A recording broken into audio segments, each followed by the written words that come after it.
Shalom, selamat sore jemaat Tuhan, dimanapun saudara berada. Hari ini kita bertemu kembali dalam program Bina Iman. Kita akan belajar bersama-sama dalam Amsal pasalnya yang ke-10, ayatnya yang ke-21.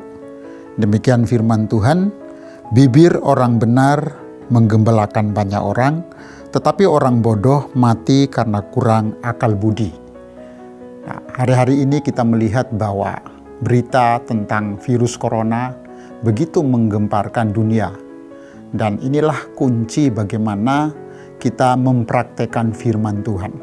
Selain virus corona adalah virus yang mematikan, tapi kita harus percaya bahwa Allah kita, Allah yang sangat ajaib untuk melindungi kita.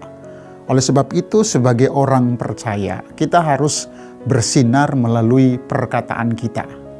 Mungkin itu sesuatu yang sangat menakutkan, tapi dengan roh kita harus mempercayai bahwa Allah kita, Allah yang sanggup untuk melindungi kita. Nah, oleh sebab itu dalam ayat ini dikatakan bahwa bibir orang benar menggembalakan banyak orang. Jadi yang menentukan perkataan seseorang benar atau tidak, itu dipengaruhi oleh pribadi orang itu sendiri. Tatkala orang itu tidak benar, secara otomatis perkataannya yang keluar dari mulutnya pasti tidak benar. Nah, Allah menyelamatkan kita hanya dengan roh kita.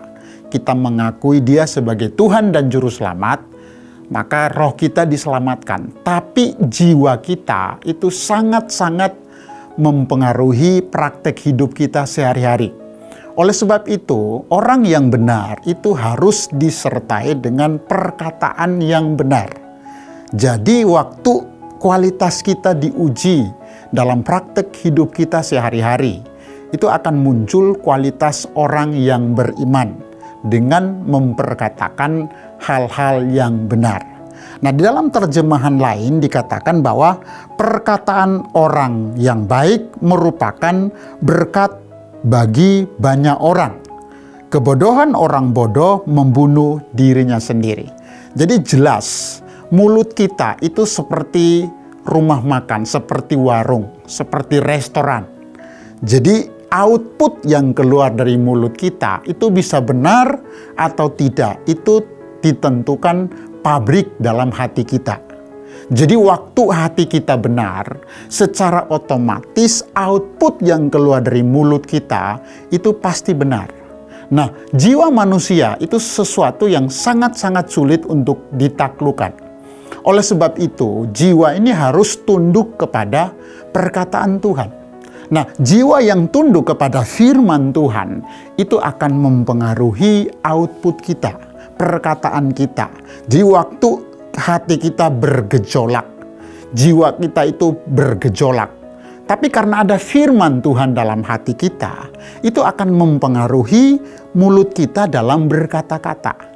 Nah, jemaat Tuhan yang diberkati oleh Tuhan, tahun 2021 ini tahun yang penuh dengan kesulitan. Tapi saya yakin sekali bahwa orang yang punya Yesus dalam hidupnya, dia mampu untuk memperkatakan kebenaran. Apapun resikonya, pasti yang keluar dari mulutnya adalah hal-hal yang benar. Nah, jemaat Tuhan yang diberkati oleh Tuhan, mungkin keadaan ekonomi saat ini susah. Mungkin keadaan rumah tangga kita mengalami berbagai macam persoalan. Anak-anak kita mengalami banyak pergumulan. Tapi yang keluar dari mulut kita sebagai orang tua adalah mulut yang mengekspresikan firman Tuhan. Waktu kita berbicara tentang firman Tuhan, maka orang-orang yang mendengar itu pasti mengalami berkat Tuhan. Tidak salah Tuhan katakan bahwa mulut orang benar itu memberkati banyak orang. Puji Tuhan, mari saya harapkan jemaat Tuhan dimanapun saudara berada, kita mau terus mengisi hati kita dengan firman Tuhan. Nah, waktu kita mengisi hati kita dengan firman Tuhan, secara otomatis output yang kita keluarkan dari mulut kita itu pasti kebenaran. Dan kebenaran yang keluar dari mulut kita pasti memberkati banyak orang. Tuhan memberkati kita semua. Amin.